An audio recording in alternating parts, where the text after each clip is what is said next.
오늘 목표 고정 예수 그리스도라는 제목으로 말씀을 나누고자 합니다. 이게 또 금요일 저녁 8시다 보고 여러분이 평일 한 주 동안 열심히 사회에서 집안에서 살아오셨죠. 피곤하시죠, 여러분? 피곤하십니까? 예. 그렇다면 뭐 당연한 것이겠습니다. 우리 한번 그러면 옆 사람에게 한번 인사해 보도록 하겠습니다. 목표 고정. 네. 너무 좀 뜬금없죠. 자, 오직 예수 그리스도. 아멘. 이 말씀을 가지고 우리가 오늘 본문을 비춰보도록 하겠습니다. 이 본문은 오병이어 기적 이후에 예수님께서 무리에서 떨어져 홀로 기도하신 후에 제자들을 만나서 물어보신 말씀입니다. 무리들이 나를 무엇라고 하느냐? 예수님이 물어보세요. 예수님께서는 그 무리들의 입장을 아예 모르지는 않으셨을 겁니다. 그런데 왜 굳이 제자들에게 물어보셨을까요? 먼저 누가복음 9장 19절입니다. 대답하여 이르되 세례 요한이라 하고 더러는 엘리야라 더러는 옛 선지자 중에 한 사람이 살아났다 하더이다. 세례 요한의 경우는 예수님과 동시대에 살았잖아요. 그리고 세례 요한이 직접 예수님께 세례를 베풀었죠. 그렇다면 예수님과 세례 요한은 동일 인물일 수가 없겠죠. 근데 무리들은 왜 이렇게 생각할까요? 사실 세례 요한인지 예수님인지에 대해서 관심이 없는 거예요. 그냥 세계 5대 성인, 4대 성인처럼 생각하듯이 이스라엘의 위대한 선지자가 나타났으니까 뭐 세례 요한이나 예수님이나 그분이지 하는 입장으로 예수님을 바라본 거예요. 그리고 엘리야라 했다는 것은 엘리야는 불을 내리는 기적의 선지자였잖아요. 하늘에서 가뭄이 끊이지 않자 엘리야가 기도할 때 비가 내리고 엘리야가 또 기도할 때 하늘에서 불이 내려서 도랑에 찬 물까지 다 쓸어버리는 그런 기적이 있었잖아요. 근데 예수님도 비슷합니다. 물고기 5마리랑 보리떡 5마리랑 물고기 2마리로 5,000명 이상을 먹입니다. 그걸 봤을 때 엘리야격의 기적의 선지자구나. 마법사가 나타났구나. 민중들의 시선에서는 이렇게 보이는 겁니다. 즉 예수님이 하나님의 아들이라고 입장을 생각하지 않습니다. 위대한 선지자, 마법사 이 정도로 생각합니다. 민중들은 사실 목적은 뭐였을까요? 이스라엘의 독립이에요. 우리나라도 한때 독립의 아픔을 겪었죠. 분단의 아픔도 겪었고 일본 치하에 있었던 아픔을 겪었습니다. 그때 우리의 소원은 통일 불렀잖아요. 그 시절을 산 건 아니지만 왜 그렇게 통일을 원했을까요? 너무 고달팠거든요. 자기 나라와 주권과 영토가 회복이 필요하거든요. 그래서 이스라엘 사람들은 그걸 원했습니다. 그리고 이걸 사실 경험했습니다. 예수님이 태어나시기 전 164년 전 이스라엘에는 헬라 제국에 속해 있었어요. 헬라 제국의 셀레코스 왕조에게 잡혀 있었습니다. 그때도 나라가 없었죠. 근데 마카비 혁명이 일어나서 마카비 어떤 가문이 제사장 가문인데 군사를 일으켜서 혁명을 일으켜 이스라엘을 독립시킨 겁니다. 위대한 그 지도자가 나타난 거예요. 그래서 그들의 마음의 소망에는 그게 있어요. 마카비 같은 위대한 사람이 일어나서 그런 왕조가 일어나서 우리 나라를 이스라엘을 옛날에 솔로몬 시대처럼 다윗의 시대처럼 강성하고 부강할 수 있도록 다시 부흥의 역사를 일으켜주면 얼마나 좋을까. 그리고 예수님이 그럴 만해 보인 겁니다. 이분이라면 충분히 그럴 수 있겠는데 하는 마음의 소망을 품고 있었던 겁니다. 예수님은 그들의 마음을 정확히 아시고 민중들, 무리들에 대해 이런 평가를 내리십니다. 요한복음 6장 26절 예수께서 대답하여 이르시되 내가 진실로 진실로 너에게 이르노니 너희가 나를 찾는 것은 표적을 본 까닭이 아니요 떡을 먹고 배부른 까닭이다. 예수님이 보시기엔 그들은 의식주, 먹고 마시는 것, 생계에 초점이 더 가 있었다는 겁니다. 그래서 떡을 먹었기 때문에 배가 불러서 예수님을 왕으로 삼고 싶었던 거예요. 그리고 하나님 나라의 일보다 사람의 일, 정치적이고 군사적인 왕을 통해 나라가 회복되는 것만을 원했다고 예수님은 보신 겁니다. 그러면 제자들의 신앙 고백은 좀 달랐을까요? 제자들의 신앙 고백은 물론 훌륭했습니다. 오늘 본문에서 나옵니다. 베드로는 이렇게 고백해요. 주는 살아계신 하나님의 그리스도시니이다. 하나님의 그리스도시니이다 고백하고 다른 마태복음 본문에는 주는 그리스도시요 살아계신 하나님의 아들이시나이다. 이 유명한 고백을 했어요. 이게 예수님 입장에서는 어느 정도냐면 100점짜리 대답이고 토익으로 치면 990점짜리 대답이었어요. 예수님이 보시기에는 와 훌륭하다. 삼성, 서울대 구술 면접을 보면 바로 합격을 시켜줄 대답이었어요. 너 정확히 알고 있구나. 그러나 이것은 혈육이 알게 하신 것이 아니라 하늘에 계신 아버지께서 알게 하신 것이다 말씀하십니다. 정답을 맞췄으니까 얼마나 기분이 좋습니까? 이 제자들도 다 동의를 했을 겁니다. 왜냐하면 요한복음 1장에 보면 나다나엘이라고도 하고 바돌로메라고도 불리는 사람이 있습니다. 그 사람이 예수님을 만난 다음에 한 고백이 하나님의 아들이로소이다, 이스라엘의 왕이다 라는 고백을 합니다. 즉 이 제자들도 예수님의 정체성에 대해서 구체적이든 어렴풋이든 인정을 하고 있는 겁니다. 아, 이분이 하나님의 아들이구나. 그러나 한 가지 차이점이 있을 뿐, 그럼 이 하나님의 아들이 이스라엘을 로마로부터 독립시키겠구나라는 민중들의 기대와 똑같은 기대를 갖고 살았던 것이었습니다. 거기서 더 나아가가지고 한술 더 떠요. 이들은 개인적인 야망까지 있었던 거예요. 예수님이 그 왕위에 올라서시면 왼편 오른편을 나에게 주세요. 이게 성경의 이 사복음서에 항상 따라다니는 에피소드예요. 시트콤으로 치면 매번 나오는 그 싸우는 거 있잖아요. 뭐 고부 갈등, 옛날에 지붕 뚫고 하이킥인가요? 막 하이킥에 신세경도 나오고 막 김보석 이런 분들 나오잖아요. 정보석 그런 분들 나와서 막 맨날 싸우고 막 호박고구마 하면서 막 다투잖아요. 그러니까 이분들의 일상이 시트콤이에요. 뭐만 예수님이 좀 잘하면 옆에 껴가지고 와, 예수님 왕 되겠다. 야, 이거 몇 년 안 남았는데 주님 제가 오른편, 내가 오른편이죠. 이거를 맨날 했다는 거예요. 얼마나 심했으면 이제 어머니의 치맛바람까지 등장해서 이제 요한과 야고보의 어머니가 나옵니다. 주님께서 왕위에 오르실 때 얘는 왼편에 주시고요, 얘는 오른편에 앉혀주시면 너무 좋겠습니다. 이렇게까지 할 정도로 너무 심각했어요. 이게 어느 정도로 이제 확대되냐면 예수님이 죽으시기 전날 이제 마지막 최후의 만찬을 함께 나눕니다. 떡을 떼시고 포도주를 같이 나눠 마셔요. 엄중한 자리잖아요. 이제 마지막에 대해서 본인이 유다에게 팔려서 십자가에 지실 것을 얘기하시는데 그 얘기하고 좀 끝나자 분위기 좀 싹 풀리니까 야, 근데 말이야, 나는 예수님이 항상 야고보랑 요한이랑 베드로는 3명 데리고 다니거든. 근데 너희들은 안 데리고 다니잖아. 그러니까 우리가 일단 높은 자리거든. 니들은 그 아래에서 어떻게 잘 해보자. 그럼 또 기분이 나쁜 거예요.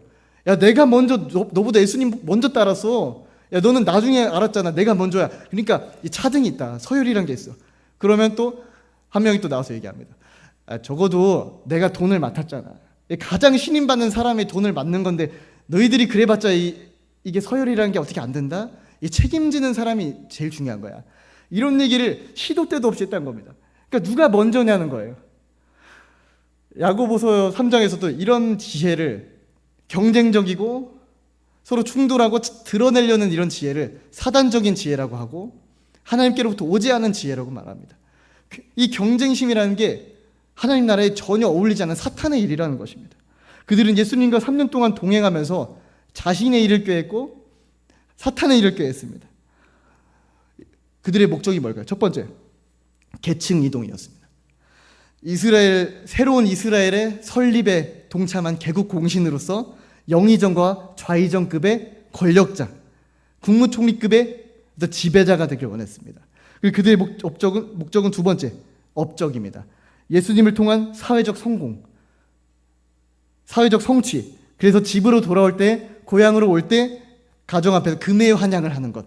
주님, 엄마, 아빠, 내가 국무총리가 돼서 돌아왔습니다. 내가 3년 동안 따라다니는 게 헛되지 않았습니다.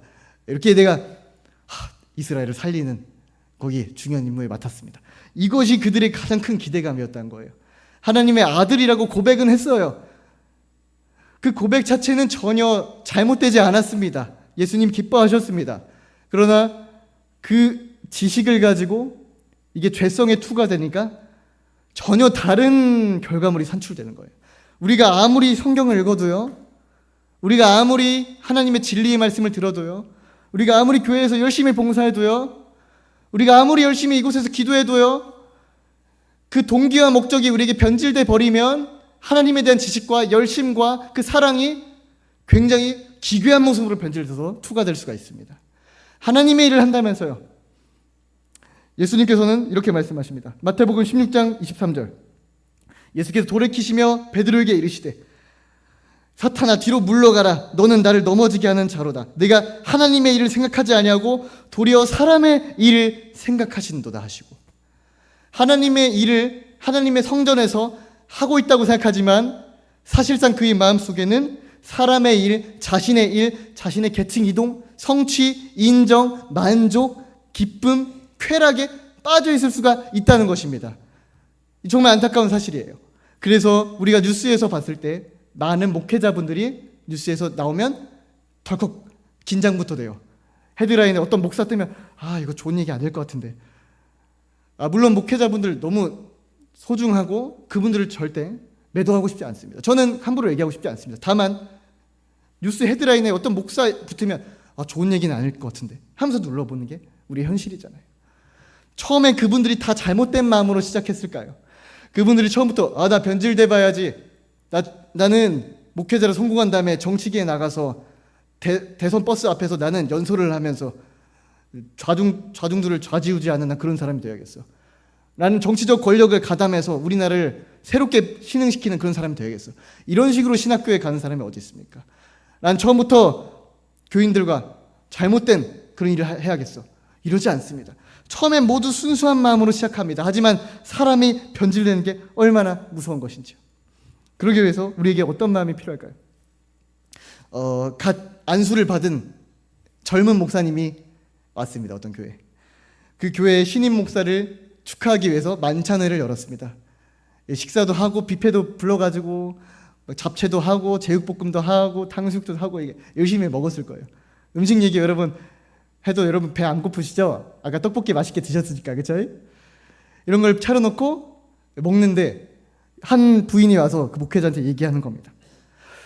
저기 목사님 700명이나 되는 교인이 있는데 여기 이 700명의 요구를 다 만족시켜줘야 되고 이 성들을 다 어떻게 봐주십니까? 이렇게 힘든 일을 왜 하시게 된 겁니까? 이렇게 물어봤어요. 그때 젊은 목사는 주저함 없이 대답했습니다.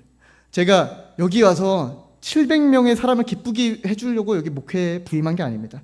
저는 단 한 분만을 기쁘게 해드리려고 이곳에 온 것입니다. 그분이 기쁘시기만 하면 나머지 일은 모두 저절로 이루어질 것입니다. 아멘이시죠? 비슷한 고백이 있습니다. 한 목회자의 또 고백입니다. 인천에 있는 한 교회 목사님이 이렇게 얘기하더라고요. 감리교 출신 목사님인데 교회가 너무 개척하자마자 순식간에 대박이 난 거예요. 개척해서 3년도 되지 않았을 때 사람들이 코로나 시대인데 이렇게 뿌역뿌역 모여가지고 교회가 급성장을 한 겁니다. 어떻게 코로나 시대에 이렇게 교회 성장을 이뤄낼 수 있습니까? 그래서 감리교에서 불러가지고 이렇게 설교처럼 그 강연을 시켰대요. 교회의 부흥의 이유는 무엇입니까? 비결을 알려주십시오. 그러니까 그분이 하는 말이 저는 여기서 정말 설명드릴 게 없습니다. 제가 한 건요 진짜 기도밖에 없습니다. 그때부터 앞에 앉아 계시던 목사님들 표정이 싹 바뀌시더래요. 처음에는 초롱초롱하게 보시다가 또 뭔 존 얘기를 우리 모르는 줄 알아? 그 너만 알아? 우리도 당연히 기도해봤어 라는 표정으로 싹 바뀌더라는 겁니다. 그 젊은 목사님은 오직 기도만 했을 뿐인데 코로나 시대에 교회가 부흥할 수가 있었던 거예요. 그러니까 우리도 마찬가지로 사람의 평판, 사람의 시선, 사람의 어떤 인정에 우리는 계속 마음이 쏠리기 마련입니다. 저도 마찬가지예요. 사람들이 저를 좋게 봐줄까 안 좋게 봐줄까가 여전히 저의 마음에 씨름하는 주제 중에 하나예요.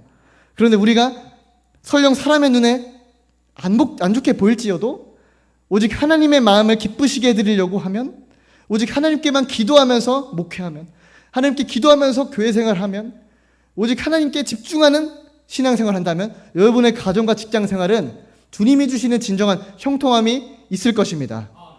정말 주님께서 시작하시고 이끄시고 그 과정을 통해 배우게 하시고 성장하게 하시고 성품이 견고하게 하시고 하나님과 동행하는 기쁨을 배우게 하여 주실 것입니다. 신앙의 변질을 얘기했습니다. 신앙의 변질이 한마디로 무엇일까요? 신앙의 변질은 한마디로 예수님으로부터 멀어지는 겁니다. 우리가 열정을 가지고 살고 있습니다. 어떤 대상을 향한 사랑이 있습니다. 그 사랑이 서서히 열정 구조가 변화되는 것입니다. 예수님으로부터 우리의 시선이 멀어지는 것을 의미합니다. 사울에게 하나님은 왕권을 주셨어요. 사울이 스스로의 힘으로 왕이 될 수 있었을까요? 결코 그럴 수 없습니다. 사울은 그냥 소나치면서 밭이나 가는 사람이었어요. 근데 하나님이 하루아침에 왕권을 주자 왕이 됩니다. 그런데 그 왕권을 가지고 자기의 기념비를 세우기 시작합니다. 그는 처음에는 겸손했습니다.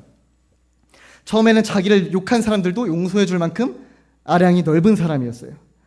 하나님께서는 우리도 마찬가지로 겸손한, 처음은 미약한 우리들을 불러 사용하십니다. 힘도 주십니다. 작은 영권도 주시고 물권도 주시고 인권도 주십니다. 그럼 사람들이 우리를 인정하고 따라주기 시작해요. 사역이 시작되기 시작해요. 재정을 가지고 건물을 살 수도 있어요. 그런 여러 가지 일들을 할 수 있게 되는데, 처음에는 우리가 주님 절대 제가 변질되지 않겠습니다. 제가 무슨 일이 있어도 이 주님께서 주신 영권, 이 은사, 이 교회 건물 가지고 제가 더러운 짓 하지 않겠습니다. 제가 하나님 마음 아프게 하는 일을 하지 않겠습니다. 이런 고백을 하기 마련입니다. 그러나 그 순간은 조심하고 경각심이 들겠지만 조금만 해이해지고 조금만 풀어지고 보면 어김없이 자신의 치유되지 않은 구멍들이 하나씩 발견되기 시작합니다. 결핍들이 발견되기 시작합니다. 그러면 그 결핍들이 메꾸고 싶어집니다. 근데 메꿀 좋은 도구가 여기 있네. 하나님이 주신 은사, 재정, 축복, 사람들의 인정, 이 수많은 것들, 예수님이 주신 권위를 가지고 이 결핍을 채우고자 하는 욕망이 스멀스멀 피어 올라오게 됩니다. 이게 예수님이 받았던 시험과 동일합니다. 예수님은 배고프셨어요. 40일 동안 굶주리셨어요. 그때 사탄이 나타나서 이 돌들을 떡으로 바꿔봐라. 예수님은 그러실 권한과 힘이 있으셨어요. 그 권한을 써보라는 거예요. 높은 데서 뛰어내려봐라. 예수님이 뛰어내려도 죽지 않을 걸 아니까. 근데 예수님 거기서 그걸 사용하지 않습니다. 우리에게 동일한 유혹이 늘 따르고 있다는 거예요. 이거에 대해서 제가 어떻게 할까요? 성경을 열심히 묵상하다 보니까 제가 이걸 깨닫게 됐을까요? 물론 시작한 지 얼마 안 됐지만 정말 양심적으로 저는 생각해 보건대 연습생일까요? 이 사역을 시작하면서 보니까 제 안에 이런 상황들이 발생하더라고요. 처음에는 감사함으로 시작해요. 처음에는 목숨을 걸어야지 생각해요. 처음에는 예수님의 영광을 위해서 살아야겠다. 그걸 위해서 내 인생을 헌신하고 싶다라고 생각합니다. 그런데 시간이 서서히 지나다 보면 마음이 편안해지고 배가 부르고 그런 시기가 와요. 뭐 얼마 한 것도 아니지만 그러다 보면 나에게 조금이라도 주어진 작은 걸 가지고 나를 만족시키고 싶어지고 그것들을 가지고 나를 채우고 기쁘게 하고 싶어지는 거예요. 이게 정말 잘못 가다 보면 사리사욕을 채우는 걸로 변질이 될 수가 있겠더라고요. 하나님이 주신 은사와 물건을 자기 사리사욕을 위해 쓴다면 그것을 우리는 하나님의 영광을 가로챈다라고 표현할 수 있습니다. 무서운 말입니다. 제가 단상에서 표현하기 굉장히 저도 무서운 말입니다. 이게 극단화됐을 때는 하나님의 영광을 충분히 가로채는 인물들이 될 수 있다는 거예요. 그래서 이래서 조심하라 하시는 거구나. 이래서 버릇론이라고 있어요. 제가 아는 좋은 친구가 저한테 알려준 건데요. 버릇론이 있어요. 이게 우스갯소리로 하는 말입니다. 잘해주지 말라는 거예요. 너무 잘해주다 보면 사람이 그걸 당연하게 여긴다는 거예요. 호의가 계속되면 권리로 한다. 이게 인간관계뿐만 아니라 하나님이 사람을 대하실 때도 하나님이 그 사역자를 사랑하시지만 그 하나님이 세우신 자녀들을 너무 사랑하시지만 그들에게 처음부터 좋은 걸 줄 수가 없는 거예요. 잘해주면 버릇이 나빠져요. 버릇이 안 좋아져요.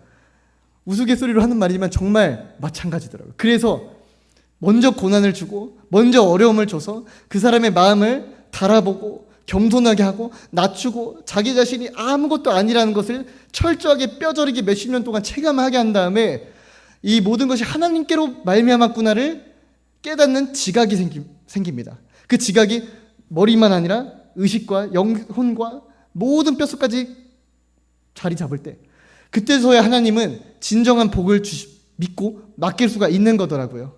제가 원하건대는 여러분들은 하나님 마음에 합한 사람 되셔서 주님께서 믿고 맡기는 그 복이 가득 부어지는 삶 되시기를 축복합니다. 교회에 많은 사람들이 다닙니다. 출석하는 사람이 많습니다. 대한민국에는 교회가 너무 많아요. 장로교, 감리교, 침례교 너무 많아요. 10대, 20대 물론 줄어들고 있지만 30대, 40대 너무 많아요. 많은 교단을 막론하고 그 많은 교회에 많은 성도들이 자기 자신을 부인하면서 살아가진 않습니다. 예수님을 사랑한다고 합니다. 예배를 드립니다. 기도를 합니다. 교회 생활을 합니다.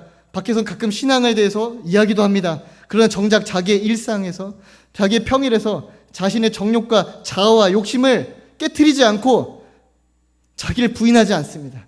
살아가고 싶은 대로 살아갑니다. 그러다가 심판대에 가면요, 예수님이 나를 맞이해 줄 줄 압니다. 왜냐하면 교회에서 그렇게 배웠거든요. 그래서 그렇게 똑같이 가르치진 않더라도 교회에 다니고 예수님을 향한 회개와 신앙 고백이 있더라면 아마 당신은 구원 받았으리라라는 그런 붕뜬 거짓된 부풀어버린 희망을 많이 주거든요. 그 다음에 심판대 올라갑니다. 그럼 예수님께서는 어떻게 말씀하실까요? 주님, 나 주님의 이름으로 귀신을 내어 쫓았습니다. 주님의 이름으로 선지자 노릇을 했습니다. 저에게 예언 은사가 있었습니다. 저에게 기도받고 치유받은 사람이 너무 많습니다. 주님, 저 당연히 아시죠?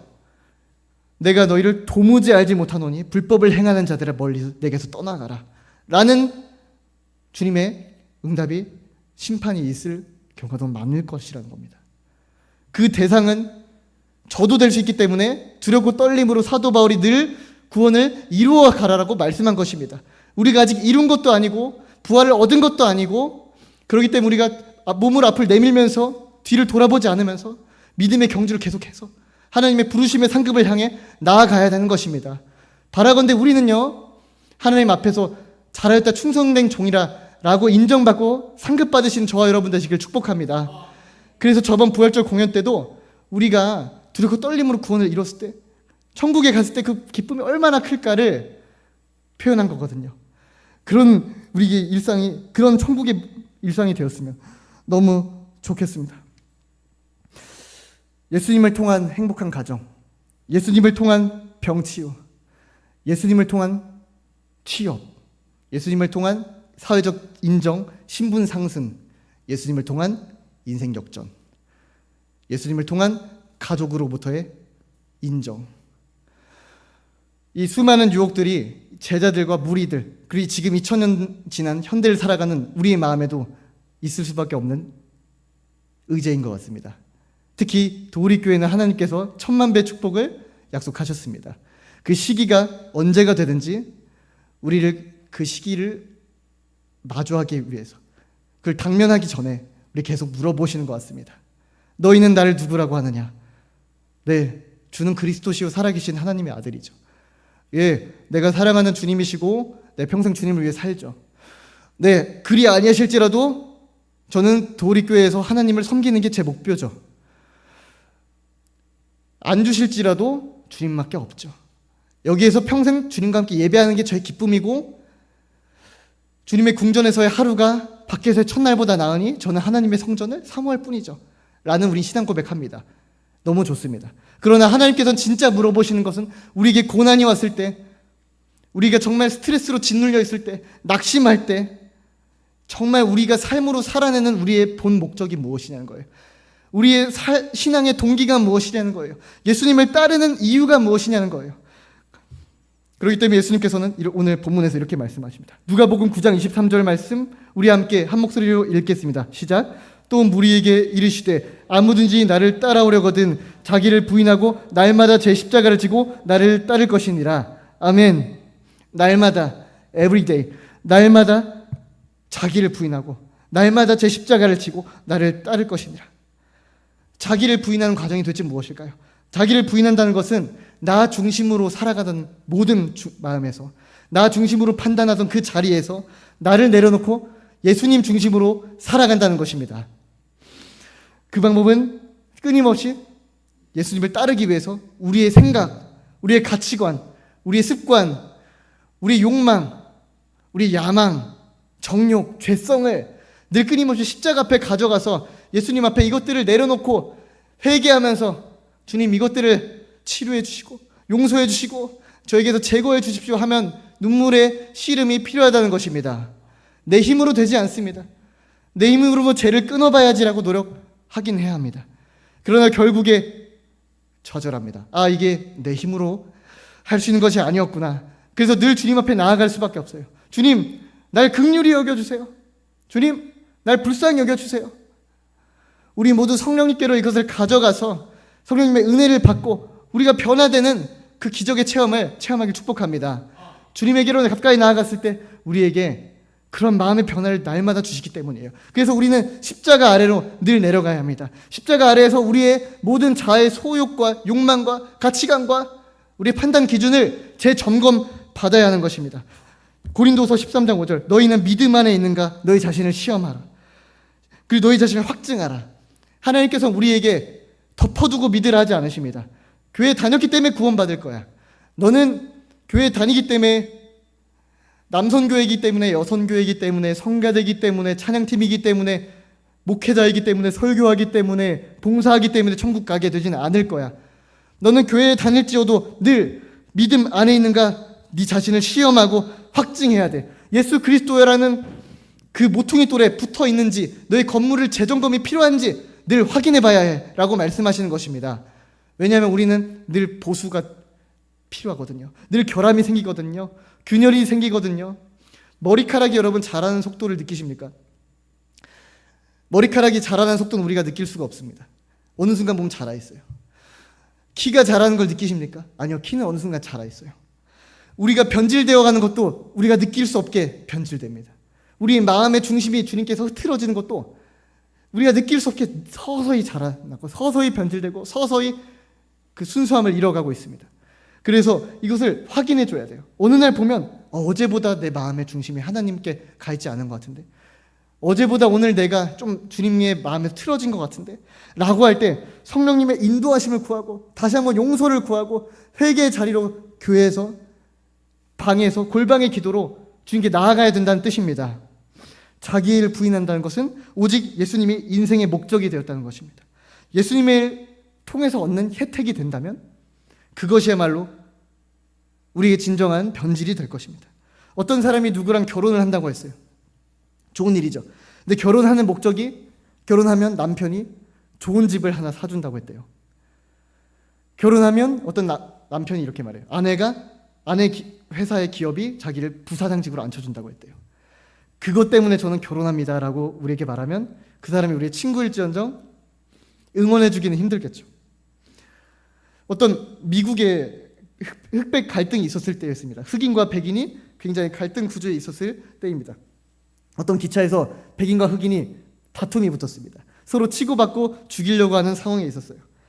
그때 백인이 주머니에서 칼을 꺼내가지고 흑인에게 던지려고 합니다. 칼을 던져서 꽂히면 위험한 상황이잖아요.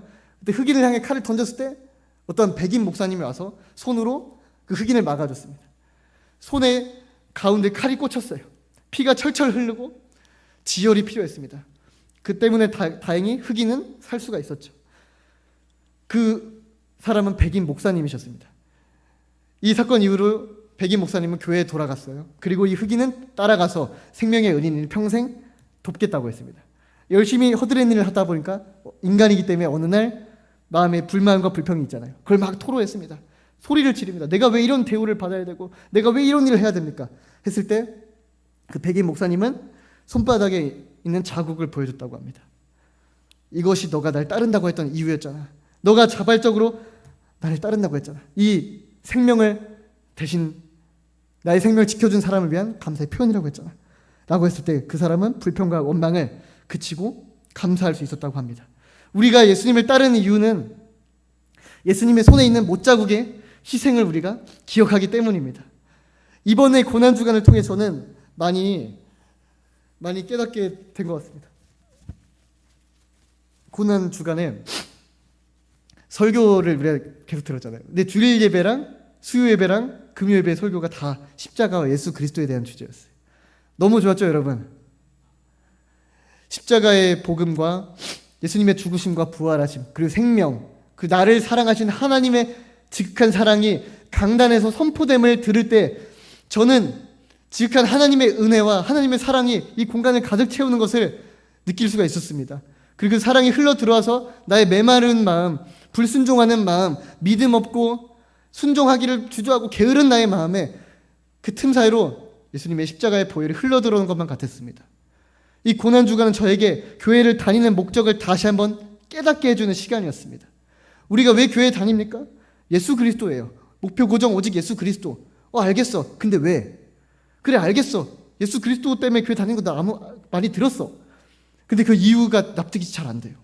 하고 싶은데 아직 그 이유가 아직 그렇게 처절하게 마음의 감동으로 다가오지가 않아요.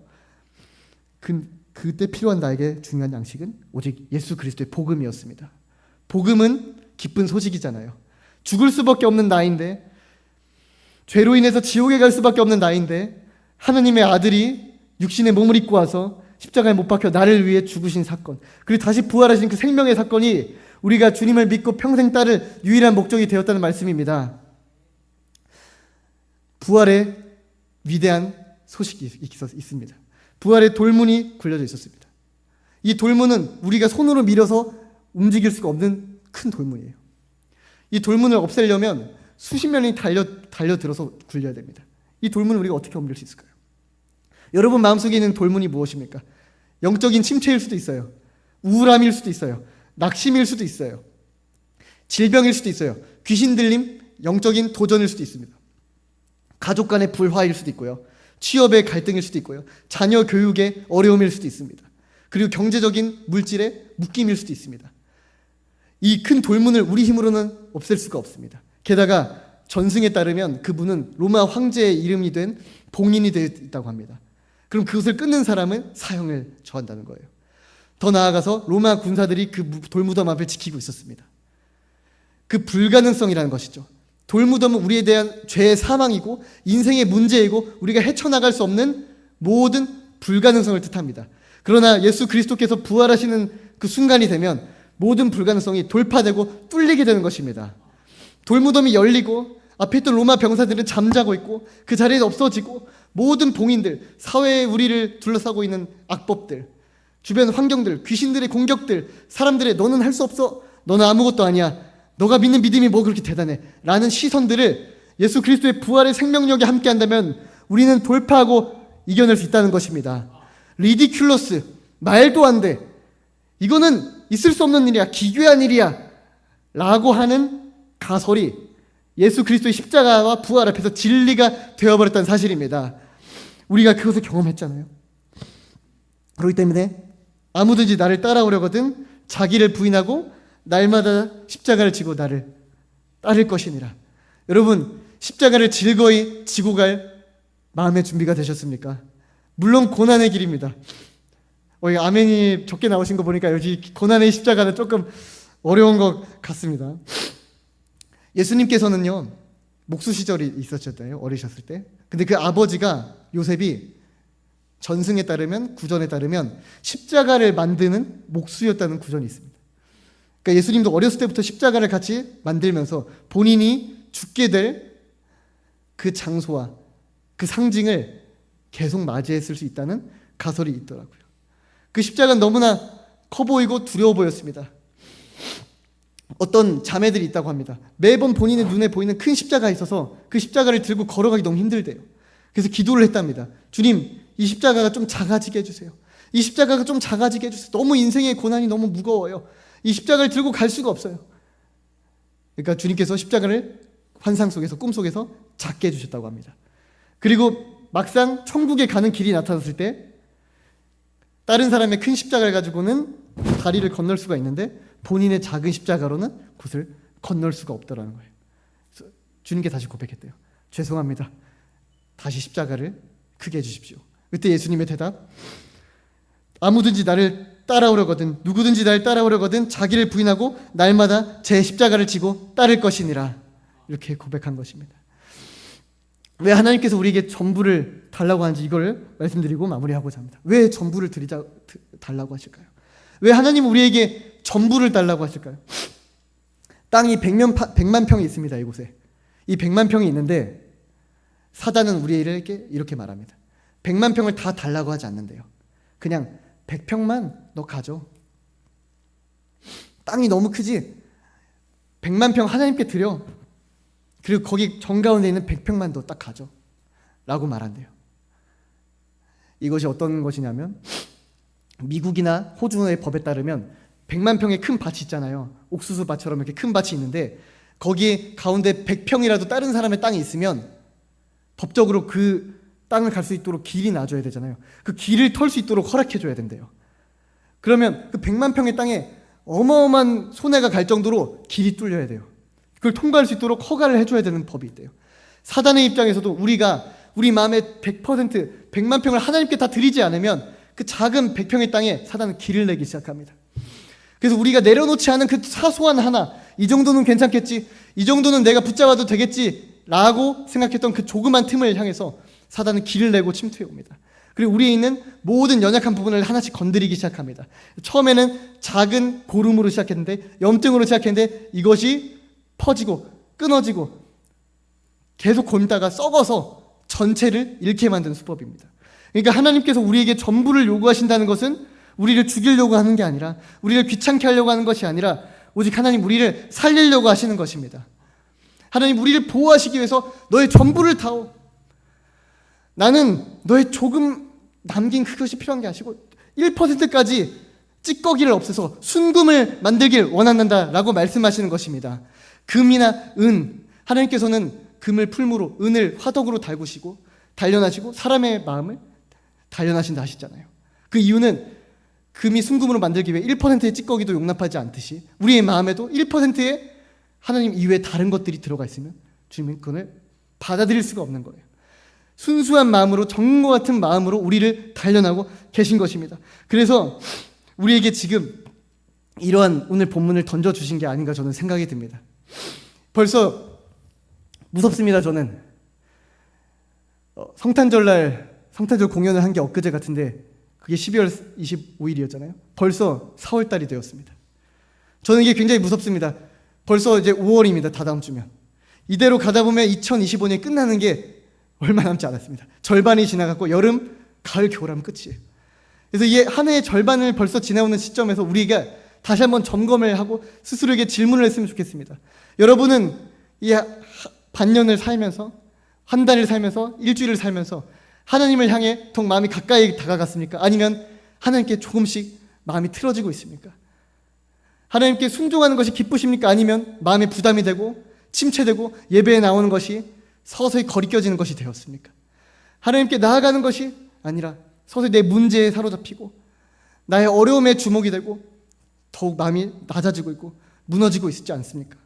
그렇기 때문에 하나님께서는요, 오늘 우리에게 다시 한번 목표를 고정하라고 말씀하시는 것 같습니다. 너희는 나를 누구라고 하느냐? 너희는 나를 누구라고 하느냐? 주는 그리스도시요 살아계신 하나님의 아들이시나이다. 많은 사람들이 자기의 왕국을 세웁니다. 하나님의 뜻이란 명목하에 목숨을 걸고 자기의 사상이나 가치관을 위해 싸우고 있습니다. 하나님께서 우리를 보호하시길 원하시는 것 같습니다. 이 교회가 1000명이나 10,000명이 되기 전에, 수십 명이 있는 교회가 되기 전에 우리가 교회 다니는 목적, 하나님을 섬기는 목적, 예배를 드리는 목적, 기도를 하는 목적에 변질된 것이 1%라도 없게 하기 위해서 우리를 단련하길 원하십니다. 우리의 목표는 개국공신해서 예수님의 우편 오른편에 앉는 것이 아닙니다. 우리의 목적은 오직 하나님을 기쁘시게 하는 순종의 종이 되는 것입니다. 여러분 믿으십니까? 우리는 오직 순종의 종으로서 하나님을 기쁘시게 하고 어제보다 오늘 더 우리 안에 있는 독극물, 쓴물을 빼내면서 어떻게 해야 순종을 해야 되는지, 어떻게 주님께 내 마음이 틀어졌는지를 점검하면서 한 걸음씩 주님께 가까이 나아가야 되는 것입니다. 우리 모두 주님께서 주신 영권과 은사, 부르심의 목적을 다 소멸되는 그런 인생을 살지 않았으면 합니다. 그것은 추하고 허망한 인생이라고 생각해요. 시작이 좋았지만 끝이 안 좋은 사역자들이 너무 많다고 들었습니다. 우리는 시작이 아름답고 마무리, 끝도 아름다운 도리교회 모든 성도 되시기를 축복합니다. 그러한 마음으로 오늘 다시 예수님을 붙잡고 날마다 자기 십자가를 지고 나를 따르라 하시는 그 말씀을 붙잡고, 주님 나에게 무엇을 요구하십니까? 내가 무엇을 끊기를 원하십니까? 주님 내가 무엇에 더 순종하기를 원하십니까?를 물어보면서 하나님의 마음에 한 걸음씩 가까워지시는 저와 여러분 되시기를 바랍니다. 누구든지 제 목숨을 구원하고자 하면 잃을 것이요 얻고자 하면 잃을 것이요 잃고자 하면 얻으리라, 구원하리라 하는 말씀처럼 오직 예수님의 십자가 앞에서 날마다 자기 자신을 부인하고 죽이는 선택을 저도 함으로써 오늘보다 나은 내일, 내일보다 더 나은 미래로서 예수님의 성품을 닮아가고 주님과 함께 동행하고 예수님과 함께 멍에를 지는 우리 모든 도우리교회 성도 되시기를 주님의 이름으로 축복합니다. 기도하시겠습니다.